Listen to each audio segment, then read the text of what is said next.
Hey, it's Jay, and today on Jay Today, let's talk about whether or not you can smell your customers. When I wrote my book, Utility, one of my favorite interviews in that book was with a man whose name is Sterling Ball. Sterling is the proprietor of two companies, one Ernie Ball, which makes guitar strings and also bass instruments, and two, he is the proprietor of Big Papa Smokers. I am a barbecue enthusiast, a smoking enthusiast. That's how I came across Sterling. And one of the things he told me when I interviewed him is that he likes to stay so close to his customers that he can smell them, metaphorically speaking, I think. How he does that is he has two different, very, very robust forums. He has one forum for musicians, mostly bassists, where he interacts with those customers, finds out what they care about, what they want to know, what problems they have with the products, what products they'd like to see. He has a second forum in the barbecue industry that does the exact same thing, for his customers in that business. Talks to barbecue enthusiasts, what products do they want to see, what products do they love, what products do they have problems with, what are their needs, their passions, their wants. And I got to tell you, this concept of interacting with your customers in that way tells you so much about your customer base and makes you a much better marketer and a better company. This was reminded to me. I remembered this recently when I was listening to the radio, Sirius XMU, in my car, and the act, the XX, the indie rock band, the XX, was talking about the fact that for this new album, which they released not too long ago, in the process of creating the album, they did a series of listening parties, which is really interesting for a band. They actually invited fans from their mailing list in different cities to come out to a venue or a record store, etc., and they let them listen to the record in progress in a very intimate kind of environment. Said, hey, what do you guys think?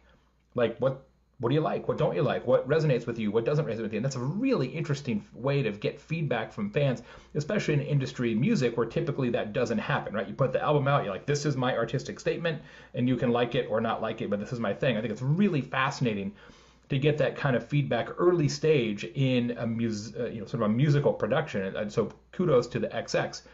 I first learned this concept of staying so close to your customers you can smell them on my very first day with a real job. When I was just 18 years old, I was an intern for a public relations firm in Phoenix called Nelson Ralston Robb. And on my first day, the very first day, I had my first suit, first briefcase, the whole thing. My job was to hold the briefcase, essentially, go visit with, at that point, Congressman John Kyle, who was subsequently a United States Senator and now retired, was to go to John Kyle's what's called the Coffee Cup Club. And once a month, I think it was, Congressman Kyle would meet with his constituents over coffee. And those constituents, of course, were primarily older Arizonans who had a variety of strange questions for him, many of which were not really related to his work as a United States congressman. They were like potholes and, there's a dog barking, which is really not his deal. And so it really got me to understand, like, hey, sometimes your customers are going to ask weird questions. Sometimes it's going to be off topic. But that exposure, that interaction teaches you so much about really the mindset of your customers and where they're at in their real life. Now, that was, almost 30 years ago, 29 years ago. I went to my very first John Kyle Coffee Club 29 years ago. And at that point, when I was a brand new marketer, right, a freshman in college, we as marketers, as communications professionals, spent a lot of time with our clients and a lot of time with our clients' customers. We spent a lot of time out of the office, kind of rolling around in our companies, our clients' businesses, and kind of figuring all of that out. In fact, my boss told me once, like, you don't learn anything at your desk as a marketer. And I thought that was really good advice.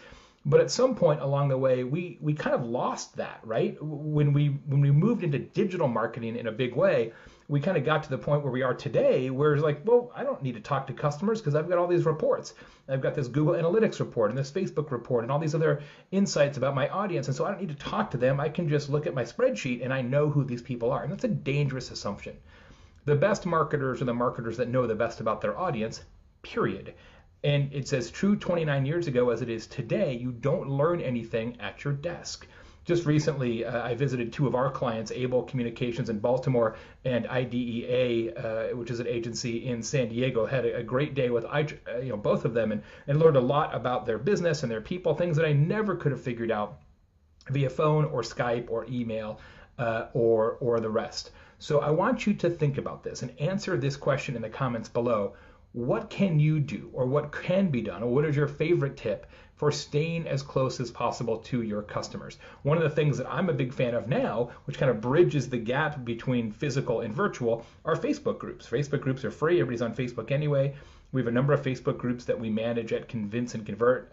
We have one for the Hug Your Haters book readers and a number of other ones. In fact, we just started a new group for what we call Convince and Convert Core, which is our core network of contributors to the Convince and Convert blog and kind of friends of the company and people that we work with to do joint promotions and things like that. It's another way to really interact with that special group of contributors and people who are mutually tied to one another's success. So clearly, we all can do better in this regard. One of the best ways to do it, of course, is live events and conferences, which is why I want to remind you that one of the sponsors, the sponsor, in fact, of Jay Today is my friends at Emma, whose event Marketing United is coming up April 19th, 20th, and 21st in Nashville.